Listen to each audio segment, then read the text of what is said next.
Hello youngsters! Good morning! Ay, finally, yan. Matutupad din yung aming plan na mag-exercise sa morning. Kahapon dapat mag-exercise kami kaso hindi natuloy. The usual, mas masarap matulog. But now, ayan, buti na lang at nagkaroon ako ng energy na gumising at willpower. Hi honey, good morning! Shy type, ayaw magsalita. Let's go!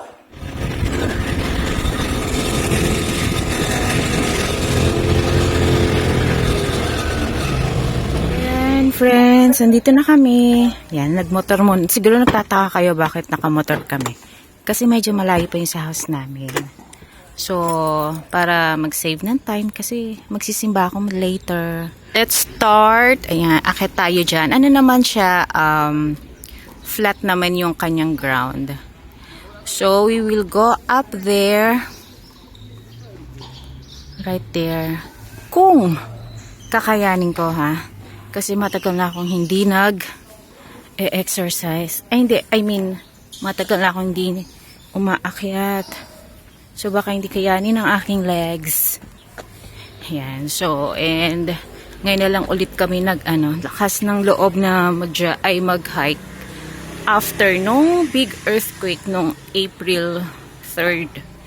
Kasi nga madami pang halos everyday nag-earthquake pa. So nakakatakot baka magkaroon ng landslide, mga ganon. Lalo na yung mga boulders nagbabagsakan pa.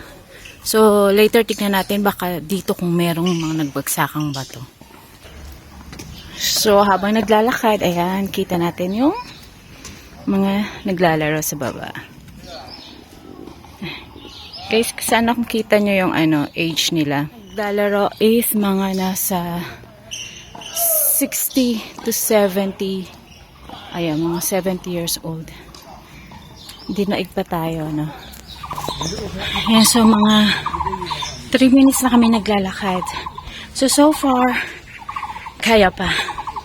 Ayan, so explain ko lang a little bit about the Taiwan life sa nila. Yung kanilang early exercise. So, mahilig talaga silang mag-exercise.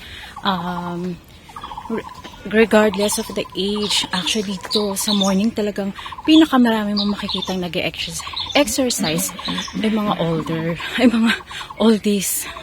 Yan, nagja-jogging sila, umaakyat sila ng bundok. Dito, ang retirement age is around 65 years old. Pero after nilang mag-retire, hindi mo sila makikita na sa bahay lang. As in, mahilig silang yung magtanim-tanim. Yan. Akit ng bundok, kuha ng mga recycled paper, bebenta nila, nag-iikot-ikot sila dyan. Yun. Ay, grabe. Wala pang 3 minutes. Hinihingal na ako. So, as you all know, Taiwan is one of the country na maraming old age talaga. Maabot sila ng 100 plus years old. What?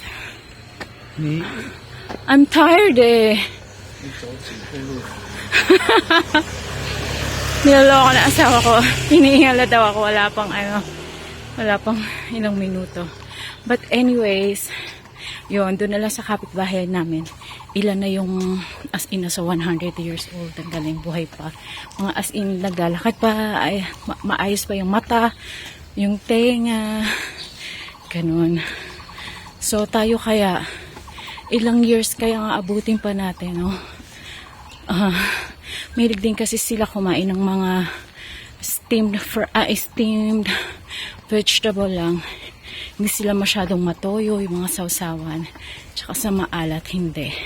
Kahit yung mga matamis, hindi din sila masyadong mahilig. So, when I came here to Taiwan, medyo feeling ko yung pagkain nila bland. Kasi nga para sa akin walang lasa. But then, as years went by, nasanay na rin ako. So, feeling ko ngayon, pag kumakain ako ng mga Pinoy foods, yan, feeling ko sobrang alat na. Hindi ko na matake yung cake natin dyan sa Goldilocks ko or sa Red Ribbon. Ganun. Feeling ko sobrang tamis kasi nga nasanay na yung taste buds ko dito. So this is the mountain that we're going to climb. Ayan, as you can see, flat surface naman siya, so hindi siya mahirap akyatin. Yun nga lang, ingat-ingat tayo kasi baka mamaya biglang magkaroon na naman ng aftershocks.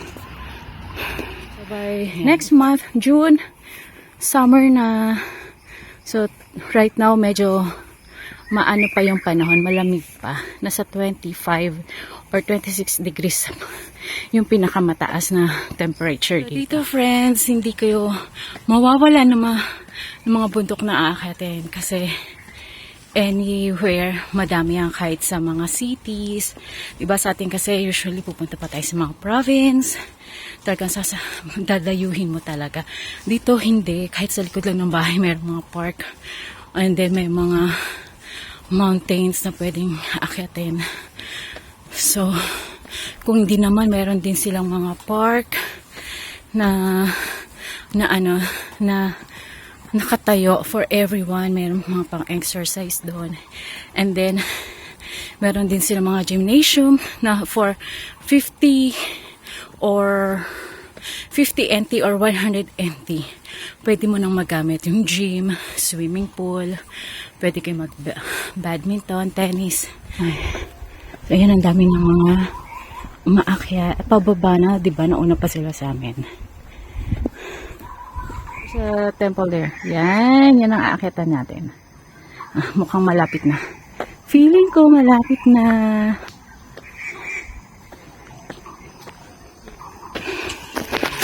Ayan guys. Naglalakad parehong kalbo. Nauna sila. Yan, pakita ko sa inyo pala yung yung daan. Yan, di mo. Puro dahon. Yeah. Ibali dito, maganda mag-akit-akyat kasi hindi siya ganun kadumi. Madumi siya in a sense na madaming dahon, but natural siya, di ba? Hindi katulad sa ibang lugar na madaming plastic, supot ng candies, upos ng sigarilyo. Ayan, dito talagang inaalagaan nila yung kanilang environment. Siyempre nga naman sila din naman gagamit. Guys, may nakita ko dumarating. Naglakad sila tapos kasama nilang kanilang aso. Wait, let's wait for the dog.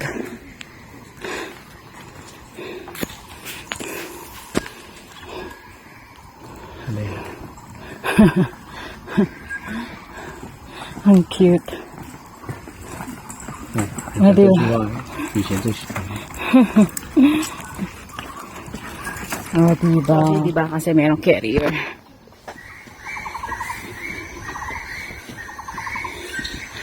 Ang daming mga tunog ng hayop. Hindi ko mag-gets kung monkey or mga ibon. Is that a monkey, Daddy? Di rin niya alam. Ayan guys, yung first na ano tawag dyan? Parang resting area, yeah. So we're near.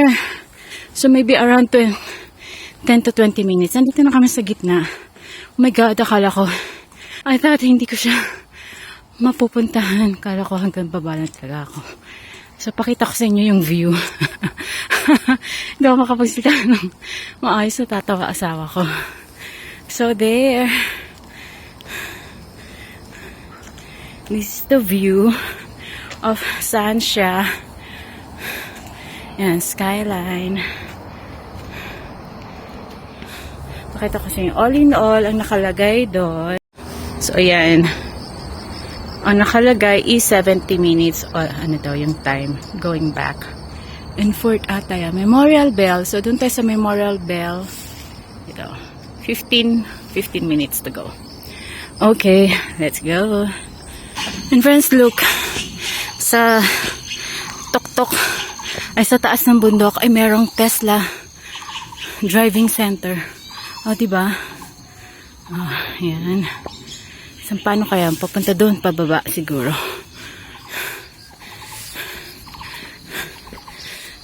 Kita niyo si ate tumatakbo na. Ang galing ano. Yan, dati may coffee shop dyan. Pero hindi ata kumita yan, nagsara. Friends, ay, nahihilo na ako. Parang mawala na ako ng oxygen. Uh-oh. Ay, I'm tired.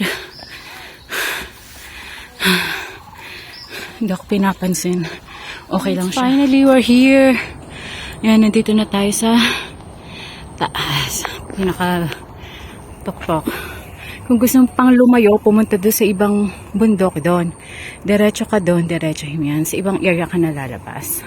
Pero syempre, no, dito lang tayo. Magpakatotoo tayo. Magpakatotoo tayo. Yan. Yep, so, this is the bell. The Grand Bell. Wow. Ayan, may explanation. Pero masyado madaming Chinese characters, guys. Friends, hindi ko na ma-explain. Basta yun. Why they have bell here, Daddy? Huh? Why? Tama mo sa mo yun, bell. Dati daw ganyan na talaga siya. Nilagay yung bell dyan. Kaso, sobrang bigat siguro.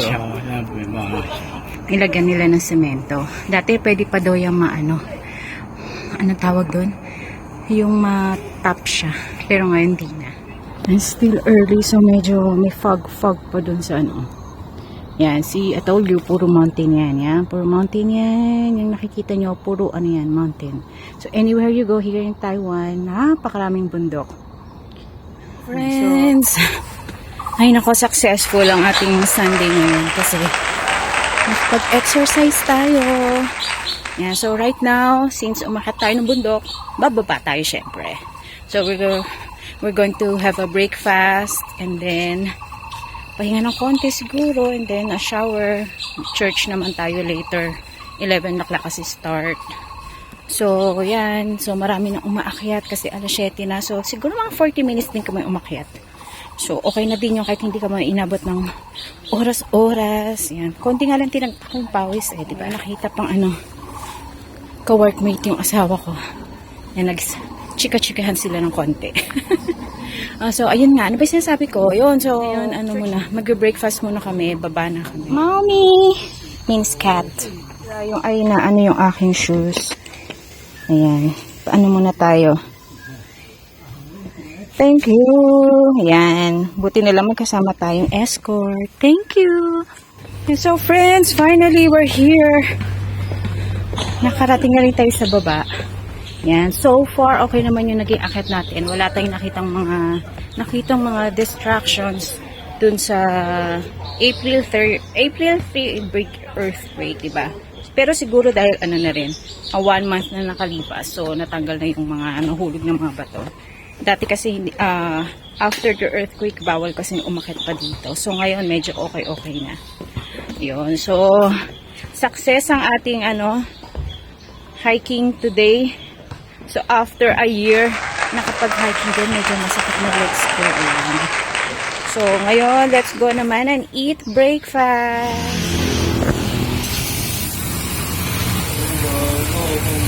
Guys, ito.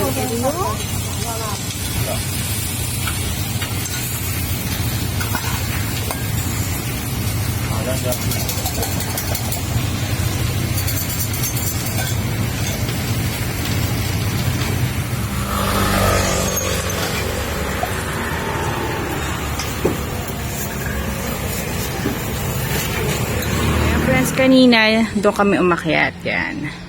Ngayon naman nasa tabi kami ng river. Dito kami magbe-breakfast date. Yan. Daddy, where are you going? Yan, so kita nyo dami nag-exercise. Yan, mga tao yan. Tao ba yun? Oo, tao yun. Ayun, nandun.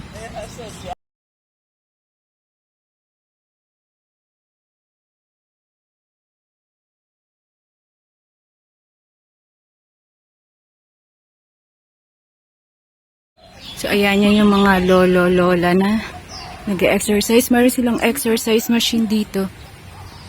Yan, provided yan ng government. Yan, so, baba kami, kakain kami dun.